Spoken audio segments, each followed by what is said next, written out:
Now, 10,000 hours, I don't care if you're painting all wrong and if you're doing the whole thing bad. 10,000 hours is 10,000 hours anywhere you put them.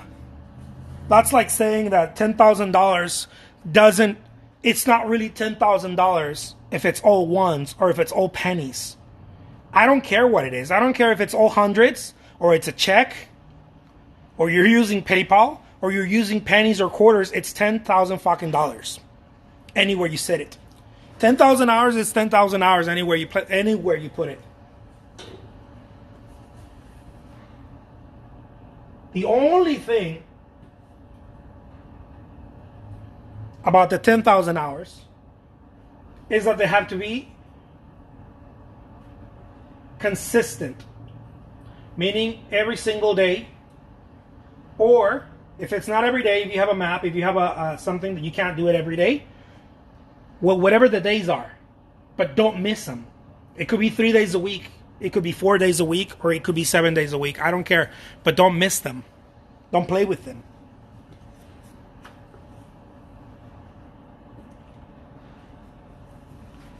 The biggest challenge you got is that you play with time. We all do. We reason with it.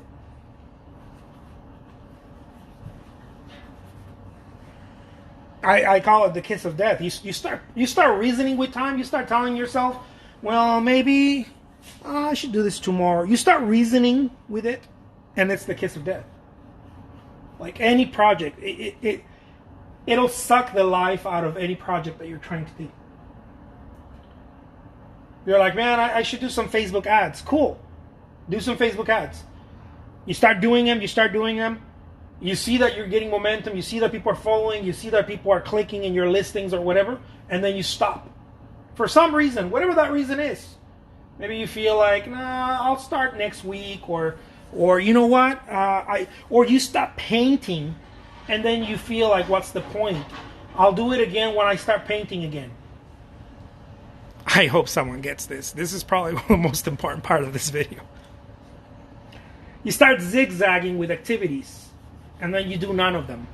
You start here, this is a line, you start painting, and then you drop painting, but then you start both things. You start painting and you start Facebook ads.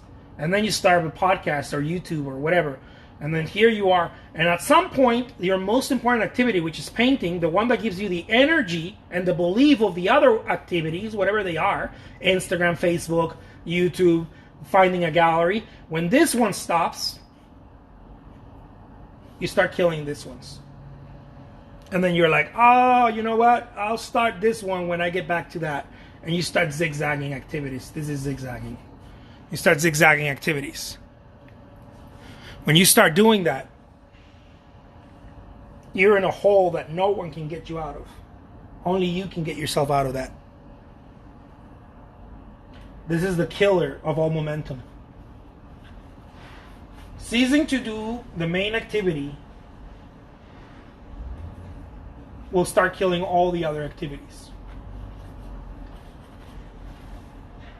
And then when you start doing the main activity, which is painting, and you stay with it, you'll notice the magic. The magic is that you start doing other activities. You start painting every day, you start looking for what's next. You're in momentum now. You start looking for what's next. You're like, okay, maybe I should go and try to get a gallery show. Maybe I should go put some stuff on Etsy. Maybe I should, and you start looking for other activities. But they were born out of the main activity, which is painting.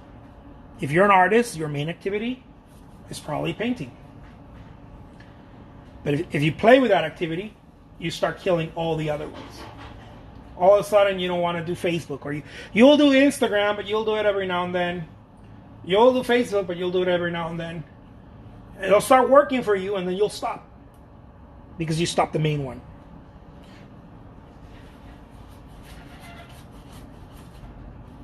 It's all tied together. It's really not difficult. The difficult part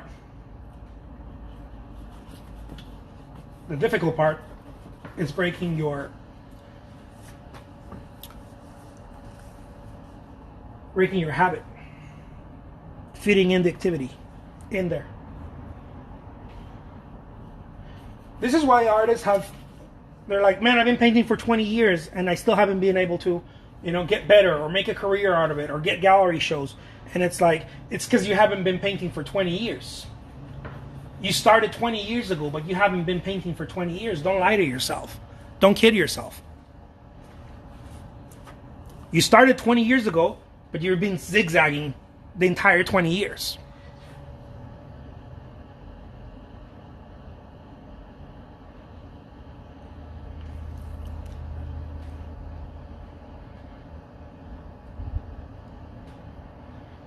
Let's see here. Thanks, Jose, for all this great advice. Why do you think it took you 9 years to work out the golden rule?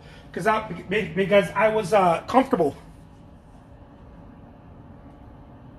I was so comfortable. See, if you're not dying, if your business is not dying or your career is not dying, if it's not a matter of life or death, there's nothing, you're not going to do it. Because it comes out of comfort. You're comfortable. It's not because it requires so much attention, and it's going to require you to change your habit. Probably all of them when it comes to your artwork. That unless you actually believe you must do something and you have to go do something and change what you're doing, you're not going to do it.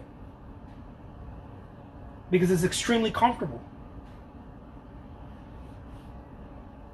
See, if you're painting and you're selling a painting every now and then, or you're selling your work and things are kind of working for you, but you're not where you really could be, but things are kind of working for you and you're not dying either. You get to, enjoy it. And you get to dream about it, and you're like, well, what if I put a couple more hours? Or what if I got another sale a week? Or what if I had another gallery show a year instead of just 2? What if I had 3 big gallery shows a year? Or 10 gallery shows? Or you start doing that. You start daydreaming and being inspired, right, with what your career could be as an artist. But if not doing that, it's not killing you. It's not killing your how can I say this? If not doing that, it's not a matter of, well, if I don't do it, it's not. It's all gonna vanish. If you get to still sell a painting every now and then, if you still get to have call yourself an artist and show up whenever you feel like it, and if it's not a career, it's fine. But if it's a career, it will cost you a lot of trouble if you just show up every now and then. Not in the beginning. In the changing of the habit is where the trouble starts. Because once the habit is so strong, once you get super comfortable with it, changing the habit, it's going to be the most difficult thing that you've ever done.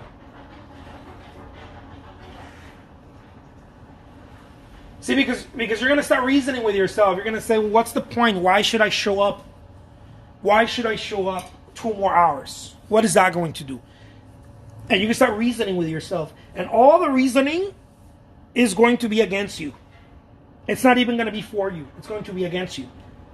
All the reasoning, all the excuses that you're going to come out with are going to be, well, I need to have more time with my family. Well, I should spend more time with my little ones. Well, my wife and I don't really get to have that much time together. Or when was the last time I had a date night with her? And on and on. And all the reasoning is going to be against you doing the thing that is most important in your career. And so you're going to start reasoning with it.